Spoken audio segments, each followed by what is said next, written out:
very, very tricky, and it's hard. The temptation is to send 1,000 resumes to everybody, but of course that won't get noticed. Instead, you need to finely target people, know who you're going for, know what it is they want, and reshape your resume each time to suit the needs of that organization. Take each rejection as a bit of good news. You know why? Because you learn something every single time. Each rejection gets you a step closer to success. I think that where President Obama is going wrong is he's gone too far towards the side of creating doom and gloom. He's talking down the economy. He's talking it down so much that people who, by the way, still have the same money, still have the same job, still have the same outlook, they're not spending anymore. I agree with you. It's the ability to get people to do what you want, to think the way you want them to think, without them realizing what you're up to. And it's very subtle. Now, even when you step out onto a stage and your audience is applauding you, you still have to create this image that there are people out there who you know personally, people that you're thrilled to see. So what you do as a politician is you point to the audience. This is the only time you can use your finger, because you're going, hey, thanks for coming. Now, of course, there's no one there that they know. And if you are in the audience, you're looking at her going, she's pointing at me. Is there somebody else? But the whole thing is a game, and it's a brilliant one, because when you watch it on TV, you go, wow, she knows so many people. The entire kind of canopy of soft skills is every little thing you do will influence people around you. Rhetorical questions in a presentation, do they work? Yes. Should you use them? Absolutely. Because a rhetorical question, it's great, you see? A rhetorical question wakes people up, because they go, have I got to say this now? Oh no. Thank God, he did it. I like this guy. Now, relatively speaking, there are actually very few people from the UK here in the audience. So let me tell you that in the UK, I'm actually very famous indeed. And we are all in sales, like it or not. I know you're brilliantly educated consultants, and your world revolves around numbers and tax. I don't care. We are all in sales. The minute you walk out of your front door in the morning, you are on. The minute you walk into the office and sit down, you are on. You're being judged. We all judge each other. You're judging me now, and I'm judging you. And so far, I like what I see. It says here, I mean, I say that to pretty much every audience. I haven't spoken to you yet. But if you kind of accept that that is the state of play, that we are all in sales, then we do all have to just slightly gear up our game. And that's what my session is about today. It's not about changing you dramatically. I wouldn't even begin to try. It's about fine-tuning what you've already achieved. Because you are already successful at what you do. That's a given. However, you know what? Even the best can improve slightly. I'm sure that many of you have to make phone calls to somebody more important than yourself every so often. Whenever you make that call, you're trying to be smart, you're trying to get it right, you don't want to waste this person's time. The trick is, of course, as you know, you never start a phone call with, hello, it's Mark from Cognos. Have you got a minute to talk? Just a minute. Because if they say no, you're completely screwed. Because you can't go, well, okay, 30 seconds then. No, 20 seconds. I'll do it in 20. Forget it. You go, okay, well, I'll call you next week.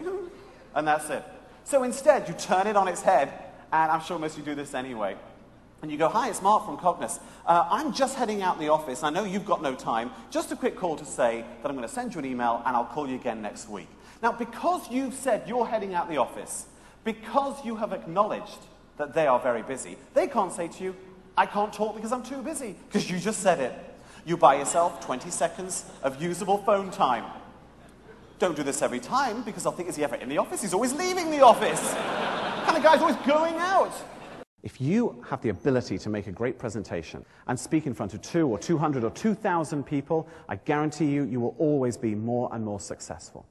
What does the audience do? Always think of the audience first. The audience, in a presentation situation, when they're the audience, they do what every senior person do. They sit like that, they lean back, they go, oh, good night. It's like, we're not going to try, we're in the dark. We can get away with just BlackBerrying the whole time and no one's going to see it. The other thing the audience do is they lean forward and go, how long is this bit? When is coffee? How long is this? How long? By the way, you should never, ever do that at the start of your presentation. Tell them how long you're on for. Well, good morning. For the next 2 hours, oh, well, that's it. Forget it. Brevity is everything. Remember that audience. They just want to go and have coffee. The instant the audience sits down, they're thinking, when do we get up? Sit down, when do we get up? So we're like children. That's what it's like. Sit, stand. So brevity is everything. If they say to you, well, you can take 30 or 40 minutes, do it in 20. No one will ever come up to you after the presentation and go, Mark, that was great. I wish you'd gone on for 4 hours. I really do. No one. We've all got lives to lead, phones to check, Blackberries just bleeping and buzzing and vibrating. Rhetorical questions in a presentation. Do they work? Yes. Should you use them? Absolutely. Because a rhetorical question, it's great, you see? A rhetorical question wakes people up because they go, have I got to say this now? Oh no, thank God, he did it. I like this guy. Never, ever, ever ask the audience for a response. You all enjoying yourselves? Because that's what will happen. Again, in the world of television, when you work with people, you ask an interviewee a question, they should never say no to you. Never say no to someone. When you say the word no to someone, it's negative. It kind of puts you down. It slows things up and it makes people feel a little bit belittled. So never say no. And here's an example. Let's say somebody comes up to you and goes, oh, hey, Cognos, you guys are based in Toronto, aren't you? Now, the obvious answer is, no, you idiot. It's Ottawa. Now, of course, that's what you want to say, but you don't do that, because you don't want this person to feel belittled. So instead what you say is, well, it's interesting you should say that. Many other people think the same thing, but actually, it's Ottawa. Lovely. You see, and everyone feels happy. Oh, that's great. I will do business with you now. The wrong way to receive a business card is to go, thank you very much. Very nice. Because what does that card represent? It represents someone's success. It represents their entire business success up to that point. I mean, if you think about it, we all start off in our first job. No one gives us a business card then. And then we get more and more senior, and eventually the card arrives, and we get more senior, more successful, and eventually we retire billionaires. I mean, that's the plan.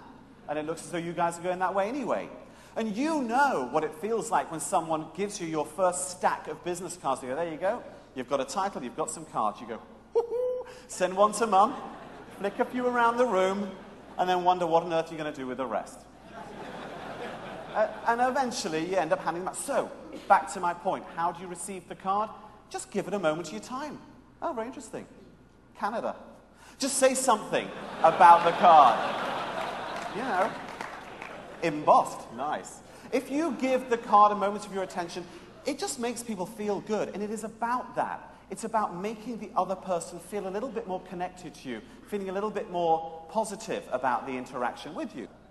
Now, how about giving it out? Well, what you don't want to do is make the mistake that so many people do. They go, here you go. Oh, that's not my card. That's somebody else's. Or, oh, that's my train ticket from last week. What's that doing there? By the way, the golden rule in any meeting, above all, don't worry so much about what you have to say, but listen, listen, listen. Listen and respond.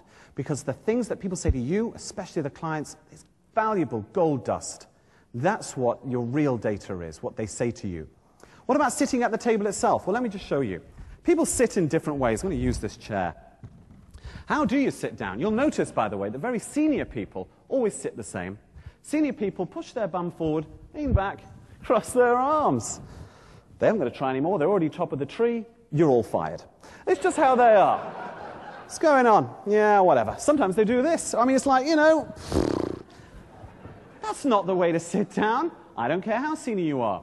So what you do instead is never let your back touch the back of the chair. Never, in any meeting from this point on. As soon as you do that, you're relaxing. And I don't want you to relax. I want you to be on. So what you do instead is you sit yourself quite close to the front of the chair and lean on that table. Not like this. You'll just fall asleep. Sorry. What was that? Instead, you sit like this, and you're very much in control. So I'll point towards the camera over here. So what you do in this position is you are able to use what I call the Lighthouse of Eye Contact for everybody at that table. Because by looking at everyone from time to time, number one, you keep them awake, because no one's going to fall asleep because they know you're going to be looking at them. You can't even get away with the, I'll pretend I'm looking at numbers, but actually I'm fast asleep.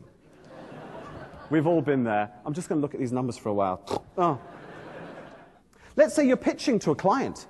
And you're sitting there, and you're very, very keen to win this job. Who do you look at? You look at the main man, right? Wrong. If you spend all your time looking at the CEO or the CFO, and this is what we do for you, and this is why we're great, and here's why you should use us, and then you walk out, and the CFO then looks around his team, who are also sat at the table, and goes, well, what do you think? And they go, nah, didn't like him.